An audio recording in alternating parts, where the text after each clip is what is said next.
Olá, no programa Por Brasília a gente vai conversar com Zélio Maia.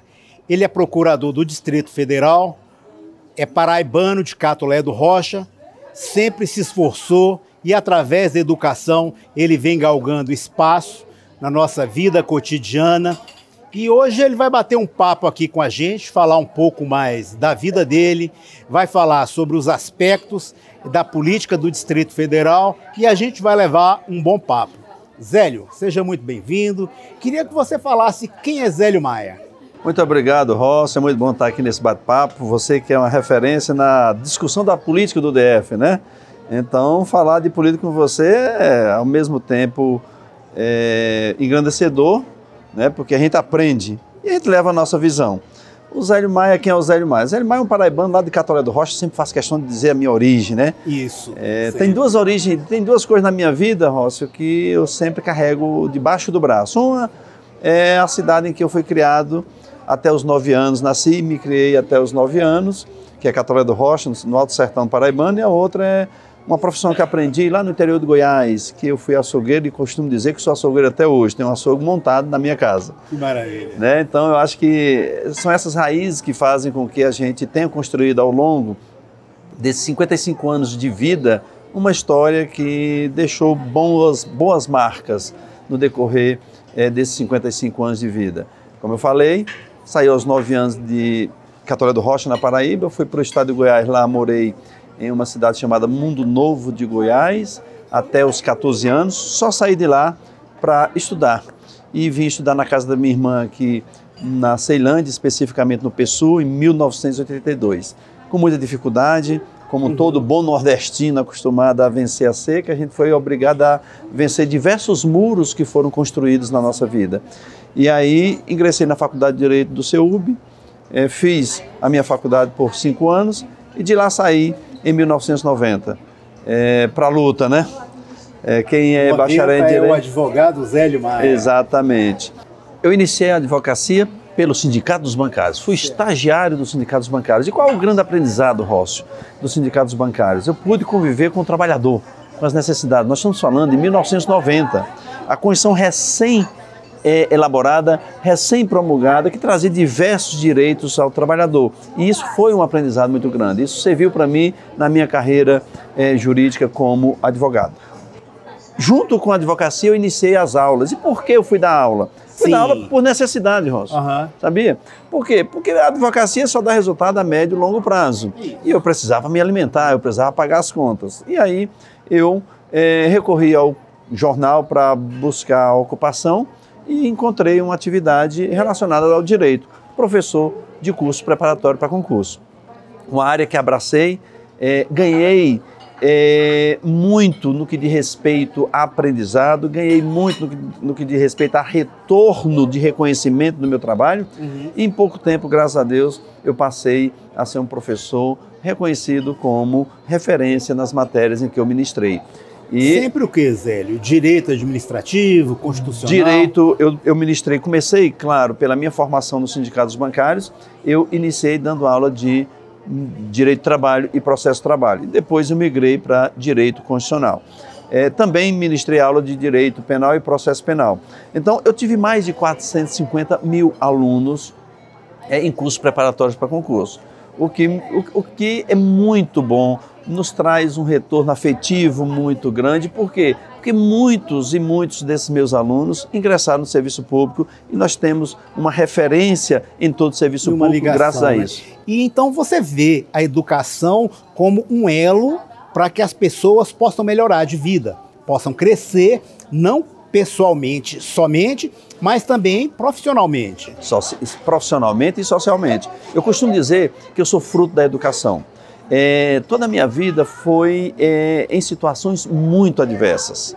Morei no pequeno povoado interior do Goiás que não tinha educação formal. Depois fui morar no Pessu, estudando na escola pública, com muita dificuldade. Quando eu fui para a faculdade, eu caminhava mais de 2 quilômetros para pegar o ônibus.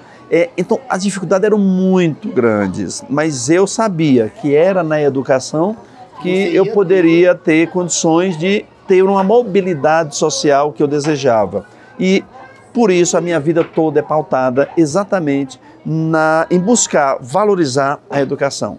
Eu, por exemplo, hoje fui diretor-geral do Detran até março de 2022 e lá, essa busca de valorização da educação, eu utilizei no Detran, uma entidade que, em tese, a educação não seria um dos principais pilares. E eu levei isso para o Detran, criamos projetos específicos, como, por exemplo, Cidadania do Trânsito, em que o jovem, o adolescente da escola pública no ensino médio, nós levamos um curso de 90 horas-aulas de Cidadania no Trânsito, em que a gente leva cidadania como elemento de discussão do papel do cidadão no meio social, na sua comunidade, mas também a legislação de trânsito. Então, sim, educação é um dos pilares da minha vida, eu levo isso em todos os lugares por onde eu passo. Zélio, você falou aí em relação ao Detran. O que você acha que você deixou? Qual o maior legado que você deixou? Porque você deu uma digitalizada, você trouxe o Detran do analógico para o digital. Qual o legado que você acredita ter deixado nesses anos que você passou como diretor-geral? Muito bem. Como diretor-geral, eu pude experimentar o que é você fazer uma gestão focada e buscando a humanização da prestação de serviço. Quando você trata de qualquer serviço público, isso pode ser o Detran, isso pode ser a educação, isso pode ser a saúde, pode ser a segurança pública, qualquer área, você tem que pautar toda e qualquer ação e toda e qualquer gestão em um tripé indiscutivelmente, como eu disse, amplo, aplicável em qualquer área, que é inovar.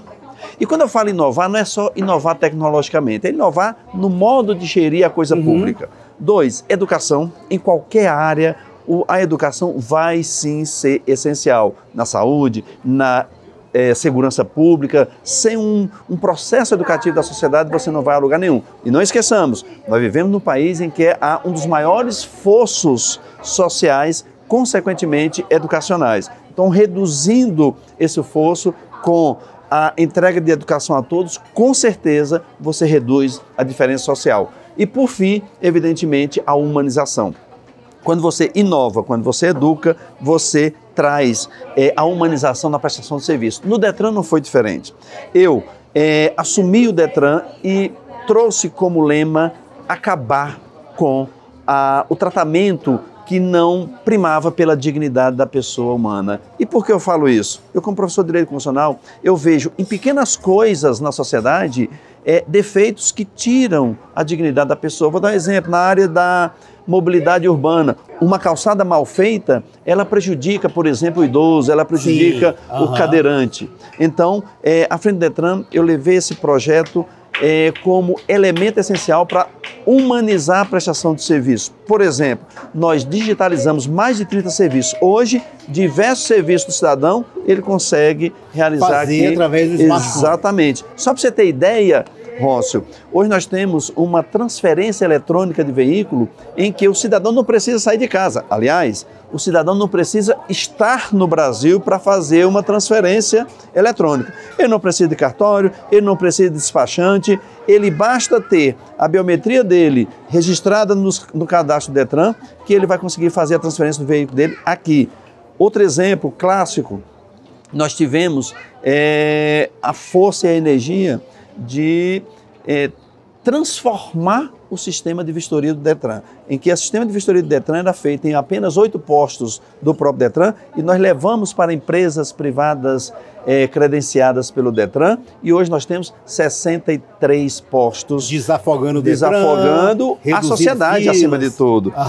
Reduzindo filas não, acabando com as filas. Veja só, com esses 63 postos nós colocamos postos de vistoria em que antes você precisava de 30, 60, às vezes 90 ou até mesmo, absurdamente, 120 dias de agendamento. Hoje não existe mais o agendamento. Você vai em qualquer um desses 63 postos e já faz a vistoria sem nenhuma burocracia. E mais ainda, com isso nós geramos 1000 empregos, porque de uma canetada só nós criamos 63 empresas. 63 empresas, e olha só que absurdo, Rosso. Ceilândia, a maior cidade do Distrito Federal, a maior região administrativa do Distrito Federal, não tinha vistoria. Samambaia não tinha vistoria. Riacho Fundo não tinha vistoria. Hoje, todas essas cidades, todas as regiões administrativas têm pelo menos uma empresa que faz vistoria de veículos. Ou seja, nós descentralizamos a vistoria e descentralizamos empregos. Porque só em Ceilândia, as empresas de vistoria que foram criadas lá geraram algo em torno de 40, 50 empregos. Vejam só, descentralizamos não só a prestação de serviço, humanizando essa prestação de serviço, como também geramos empregos. Zélio, me fala alguma coisa também sobre corrupção. O Detran, sempre a gente vê aquele negócio de adiantar serviço. Você falou aí que gerou emprego, que digitalizou muitos serviços do Detran e acabou. O Detran sempre era visto como algo assim desconfiado pela população. Em relação à corrupção, qual o trabalho que você se sente realizado, feito no Detran para acabar com essa prática? Bem, eu quando entrei no Detran, eu trouxe um planejamento montado no tripé que eu já comentei aqui com você hoje, que é inovar, educar, humanizar. Quando eu comecei a minha gestão, eu percebi que eu não teria como realizar esse projeto montado nesse tripé inovação, educação, humanização, se eu não tocasse no principal ponto que aflige não só o Detran, mas aflige diversos outros órgãos Brasil afora na administração pública, que é a corrupção. A corrupção, Rócio, é indiscutivelmente o maior mal ainda que assola o serviço público desse país. E o Detran não era diferente. Eu posso dizer hoje, 2 anos e 3 meses após eu ingressar na gestão daquela autarquia, que nós debelamos completamente a corrupção naquela unidade, naquela entidade. Por quê? Porque nós fomos firmes. Isso, inclusive, eu paguei muito caro com minha própria liberdade, com a minha própria vida pessoal, em que em determinados momentos, infelizmente, nós sofremos perseguições de toda a ordem, seja perseguição digital, seja perseguição física, sendo eu, que nunca tive absolutamente nenhum inimigo, obrigado a circular no meu dia a dia acompanhado de escolta policial. Então, isso deu a mim a certeza que eu estava no caminho certo. Eu estava incomodando pessoas que viam o Detran apenas como uma fonte de receita ilegal. E só para você ter ideia, eu cito sempre 2 exemplos muito característicos. Um deles uma determinada licitação que nós fizemos, eu derrubei de 58 milhões para 15 milhões. E para onde iam esses 43 milhões de diferença? Para a corrupção. Um outro exemplo característico, na manutenção de veículos, nós derrubamos o valor de R$ 492 mil mensais de manutenção do veículo para 102, chegando a 120 no máximo. Essa diferença de mais de 390 mil reais ia para onde? Ia para os bolsos da corrupção. E isso, inclusive, gerou ação policial que culminou com prisão de 11 pessoas. E geramos também, obviamente, diversas outras operações de busca e apreensão. Então, não tem como relativizar a ilegalidade. Não tem como relativizar a corrupção. Não existe a pequena, a média e a grande corrupção, Rócio. Só existe uma palavra, corrupção. E toda corrupção tem que ser combatida. E eu não abro mão disso, até porque eu sou um homem que construiu uma carreira sólida na advocacia, no magistério, na procuradoria como servidor, e eu não poderia jamais relativizar aquilo que eu sempre defendi. Meus 450 mil alunos que conhecem o Zélio Maia certamente não iria ficar satisfeito se ele relativizasse tudo aquilo que ele sempre defendeu em sala de aula, que é a probidade administrativa acima de tudo. A corrupção tem que ser combatida. Bem, Zélio, você se desincompatibilizou do cargo de diretor-geral do Detran para vir candidato pela primeira vez a deputado federal. Então, como que é essa questão de ser candidato pela primeira vez e qual o seu diferencial para a população? Muito bem. Em diversas eleições anteriores, eu fui convidado a ser candidato a algum cargo eletivo, normalmente a deputado federal. Foram momentos que absolutamente não não tive absolutamente nenhum interesse, mas agora, e principalmente após a minha gestão frente a uma entidade em que nós demos um resultado muito substancioso, um resultado na ponta, um resultado para o cidadão, e principalmente pelo combate à corrupção, nós resolvemos sim aceitar o desafio. Me desincompatibilizei em março de 2022 para ser pré-candidato ao cargo de deputado federal pelo MDB, partido que tem uma história de redemocratização desse país por longos anos. Então me senti muito à vontade para assim lançar esse projeto. Estamos numa caminhada de trazer lideranças, conhecer essas lideranças e agregar ao nosso projeto político partidário. Nessa campanha de trazer lideranças na busca de consolidar um nome, nós estamos trabalhando diversos temas que são muito necessários de serem discutidos de frente. Eu não estou falando apenas aqueles velhos chavões. Por exemplo, defender a educação, claro, todos nós defendemos a educação. Sim, defender a segurança pública, claro, todos nós defendemos a segurança pública. Defender a saúde, claro, todos nós defendemos a saúde. Isso não há discussão, até porque esse é o tripé do Estado. O tripé do Estado é educação, saúde e segurança pública. O resto é agregado para tornar isso possível. O nosso diferencial é exatamente ter o conhecimento técnico do direito, de como funciona a construção legislativa, ter o diferencial técnico de uma gestão competente. E, Rossi, eu posso falar para você, com uma gestão competente que a gente consegue tirar a saúde das cordas, usando aí o jargão do boxe, tirar a saúde das cordas, tirar a segurança pública de uma situação difícil. Nós temos que dar um carinho especial ao cidadão que pega o ônibus 5 horas da manhã para chegar ao trabalho às 8. Então, a mobilidade também é um assunto que é muito necessário ser discutido. E, repito, não basta trazer chavões de discussão desses temas. Nós temos que ter execução. E a frente do Detran serviu exatamente para mostrar que a pessoa que vem com a vontade e com o conhecimento técnico, acima de tudo, de executar políticas públicas que possam impactar positivamente o cidadão lá na ponta, isso é essencial. Sou sim um pré-candidato que nunca fui candidato a nenhum cargo eletivo e isso nos traz de uma forma completamente diferente do que nós chamamos dos candidatos tradicionais. Nós não estamos aqui para agradar A ou B, nós estamos aqui para dar resultado para a população, como eu fiz à frente de gestões que nós conduzimos na autarquia. Só para você ter ideia, em 2017 eu fui secretário de Justiça aqui do Distrito Federal e não permaneci no cargo, fiquei apenas 37 dias exatamente por quê? Porque não tive o espaço necessário para realizar aquilo que eu acho essencial para impactar positivamente a sociedade. E isso nós tivemos à frente do Detran. O governador Ibanez Rocha falou, Zélio, faça aquilo que está no seu coração para ajudar o cidadão, porque o cidadão mais sofrido é aquele que não chega o serviço público até ele. Então, podemos aplicar isso em qualquer esfera de poder e em qualquer área. Repito, educação, nós podemos aplicar o que é simples. O que é que eu fiz no Detran? Fiz uma coisa simples. Eu executei os valores que tinham que ser executados, os contratos que tinham que ser executados da forma correta, igual eu faço na minha casa, igual o Rócio faz na sua casa, igual o cidadão faz na sua casa. Como?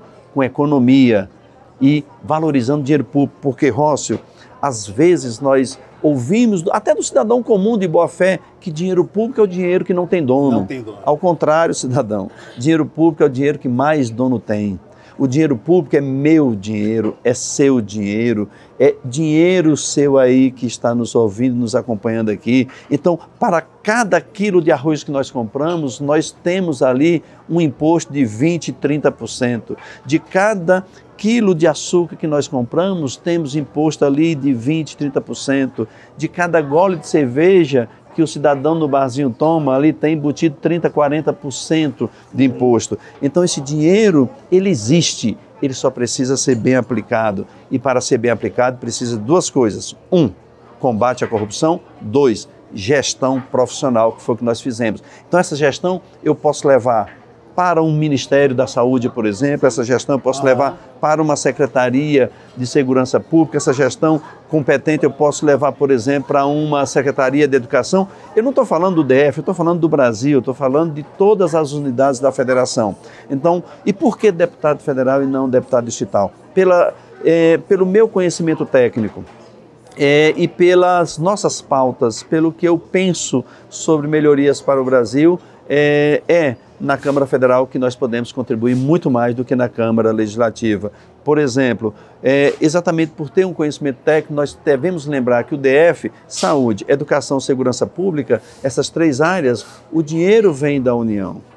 E mais ainda, nós temos o Ministério Público e o Tribunal de Justiça, que são entidades federais. Portanto, o DF tem uma característica diferente de outras unidades da federação. O DF tem, no deputado federal, um suporte muito maior do que nos outros estados. Por exemplo, no estado de Goiás, segurança pública é incumbência do estado. Aqui é administrado pelo DF, mas com dinheiro público federal.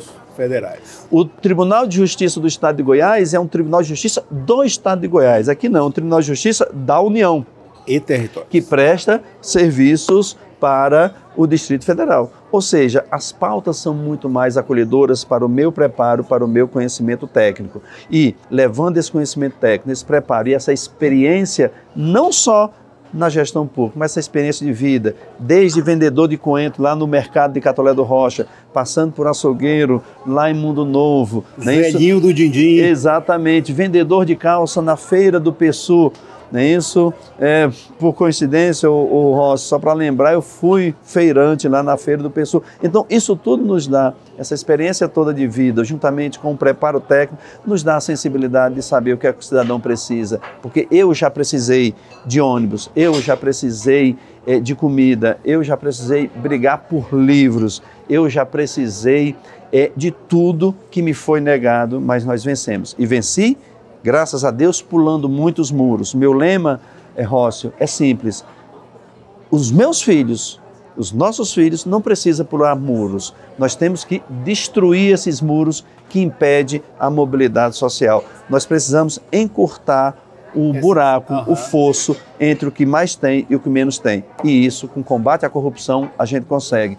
Com gestão competente, a gente consegue. Zélio Maia eleito, dia 1º de fevereiro. Qual o primeiro projeto a ser protocolado na Câmara Federal? Opa, Zélio Maia eleito em fevereiro, não vai ser em 1º de fevereiro, porque aí tem a sessão legislativa, aqui já vai o professor Zélio Maia. Constitucional.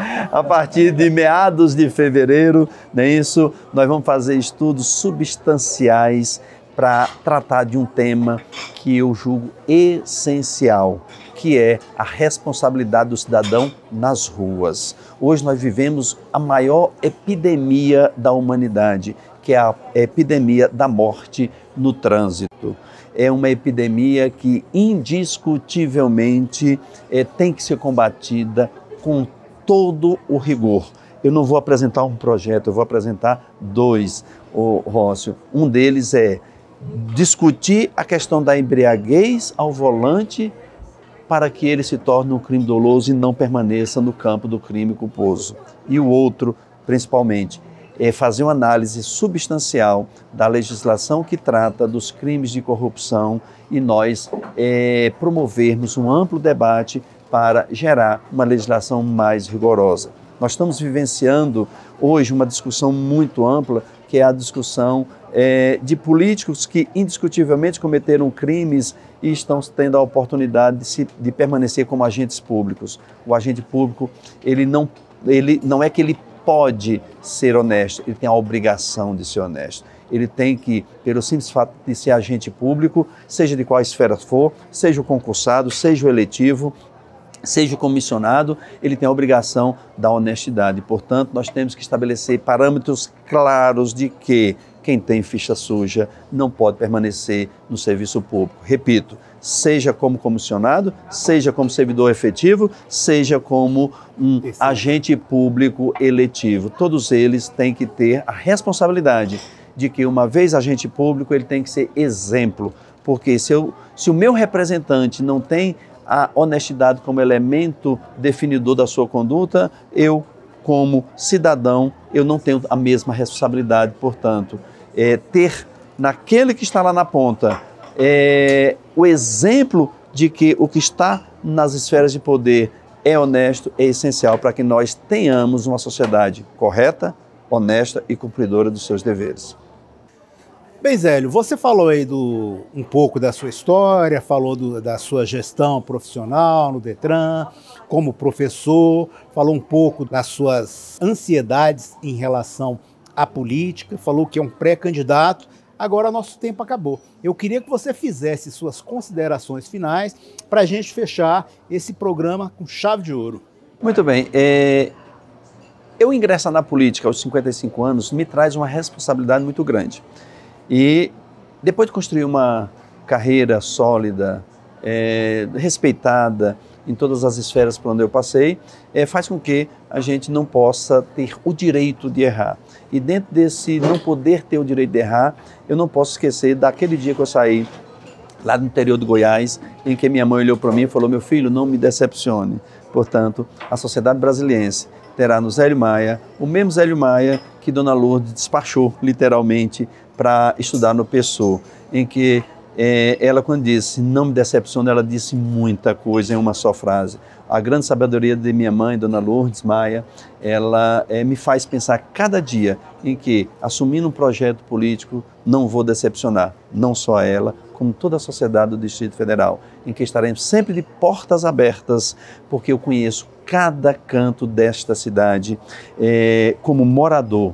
Já morei em Sobradinho, já morei em Taguatinga, já morei em Ceilândia, já morei no Cruzeiro, no Guará, no Sudoeste, no Lago Sul, na Asa Sul, na Asa Norte. Portanto, a gente conhece essa cidade como poucas pessoas e estarei do lado do povo, porque aquele que se elege como deputado, aquele que se elege como governador, aquele que se elege como presidente e não se entrega àqueles seus empregadores, porque a gente não pode esquecer que o deputado, o senador, o vereador, o presidente, ele nada mais é do que um empregado do povo. E a democracia é construída pelo povo, pelo voto do povo. E nunca esqueça que a forma mais fácil de você demitir o político é não votar nele. Portanto, cobre sociedade. E o deputado, ele tem uma função muito importante, que é de fiscalização e de construção de pontes para a realização dos serviços públicos. E o Zélio Maia, numa Câmara Federal, vai ser essa ponte junto com o cidadão. O cidadão, ele vai ter portas abertas sempre para dialogar com o Zélio e para cobrar aquilo que há de mais importante, fazer com que o serviço público chegue na ponta, todos os serviços públicos, principalmente o mais humilde, principalmente o menos privilegiado socialmente. Porque, Rócio, aquele que tem uma condição social mais privilegiada, econômica mais privilegiada, ele, obviamente, ele pode superar os problemas do Estado. Por exemplo, segurança pública, ele pode contratar a segurança privada dele. O cidadão não. O cidadão da ponta, o cidadão humilde, ele precisa do básico, ele precisa da mobilidade, ele precisa da educação, ele precisa da segurança pública, ele precisa da saúde, ele precisa de tudo. Então, temos sim que escancarar as portas do parlamento para esse cidadão. E o cidadão terá no Zélio Maia, com certeza, as portas escancaradas e sempre pronto a ouvir e a realizar. E político não faz política pública somente dentro de gabinete, certo? Rapaz, política pública dentro de gabinete é política pública para não dar certo. Não é isso? Política pública se faz na rua. Por exemplo, esses dias eu fiz uma análise comparativa, eu morei no PSOL em 1982, em que, por exemplo, eu morava em frente a uma grande área aberta que não tinha serviço público nenhum. Hoje se construiu uma escola, hoje se construiu um campinho para ocupar as crianças e tirar do tráfego. Portanto, o gabinete deve ser exceção, a rua deve ser a regra. E não decepcione Dona Lourdes. Não decepcionaremos nem Dona Lourdes, aliás, Dona Lourdes, continuaremos a não decepcioná-la. E aqueles que ainda não me conhecem, com certeza não será decepcionante. Maravilha. A gente conversou aqui com Zélio Maia, ele é procurador do DF e hoje pré-candidato a deputado federal. Zélio, muito obrigado por tudo. Você de casa, muito obrigado pela audiência. Um forte abraço e até a próxima semana. Por Brasília.